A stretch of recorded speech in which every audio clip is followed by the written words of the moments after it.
Welcome to the appendix, where we read the primary sources of the past so the present can be better understood. Today's primary source, the Kentucky Resolutions of 1799, February 22nd, 1799. The unfavorable character of the replies of the various states to the resolutions of 1798 led to a reassertion of the principles expressed in those resolutions. The Kentucky legislature not only reaffirmed its attachment to the original resolutions, but added a resolution asserting that nullification by the states was the rightful remedy with which to meet infractions of the Constitution. In Virginia, the replies of the states were referred to a special committee of which James Madison was chairman. The report of the committee, drafted by Madison, can be found in Madison's writings edited by J. Hunt, Volume 6.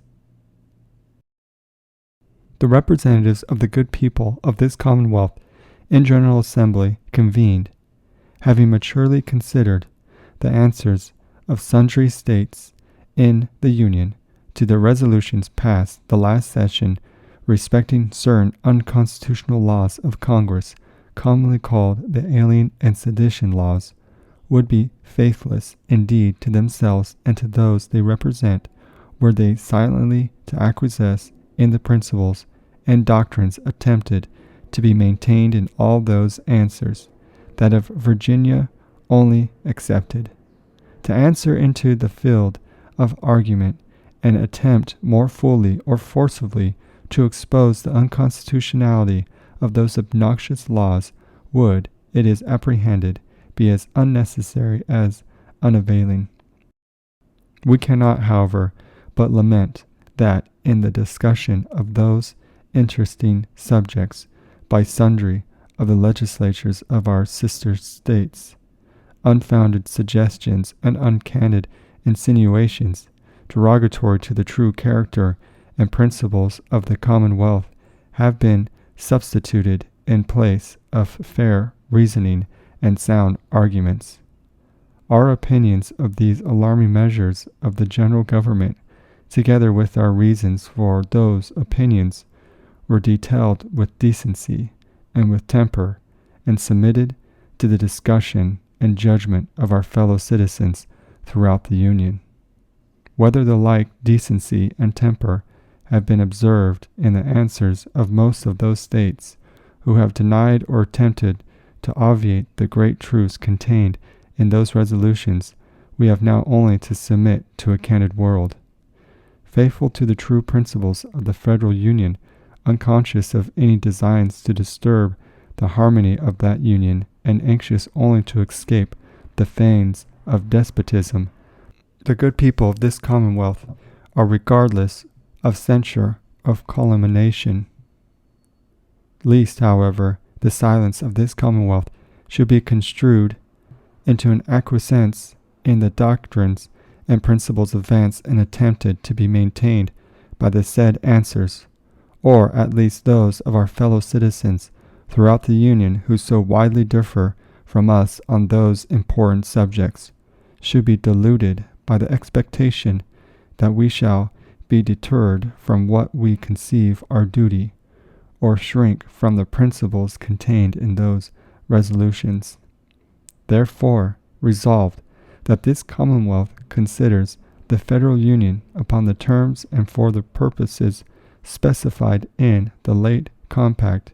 conducive to the liberty and happiness of the several states, that it does now unequivocally declare its attachment to the Union and to that compact, agreeably to its obvious and real intention, and will be among the last to seek its dissolution, that if those who administer the general government be permitted to transgress the limits fixed by that compact, by a total disregard to the special delegations of power therein contained, an annihilation of the state governments, and the creation upon their ruins of a general consolidated government, will be the inevitable consequence, that the principles and construction contended for by sundry of the state legislatures, that the general government is the executive judge of the extent of the powers delegated to it, stop not short of despotism, since the discretion of those who administer the government, and not the Constitution, would be the measure of their powers, that the several states who form that instrument, being sovereign and independent, have the unquestionable right to judge of the infraction, and that a nullification of those sovereignties, all unauthorized acts done under the color of that instrument, is the rightful remedy. That this Commonwealth does,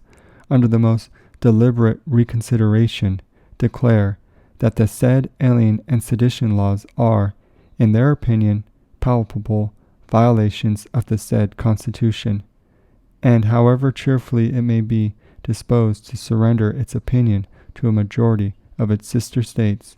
in the matters of ordinary or doubtful policy, yet in momentous regulations like the present, which so vitally wound the best rights of the citizens, it would consider a silent acquiescence as highly criminal. That although this Commonwealth, as a party to the federal compact, will bow to the laws of the Union, yet it does at the same time declare that it will not allow or ever hereafter cease to oppose in a constitutional manner every attempt at what quarter soever offered to violate that compact. And finally, in order that no pretext or arguments may be drawn from a supposed acquisition on the part of this Commonwealth in the constitutionality of those laws, and be thereby used as precedents for similar future violations of the federal compact, this Commonwealth does now enter against them its solemn protest. Thank you for joining us for our primary source today on the appendix. We will see you in the stacks.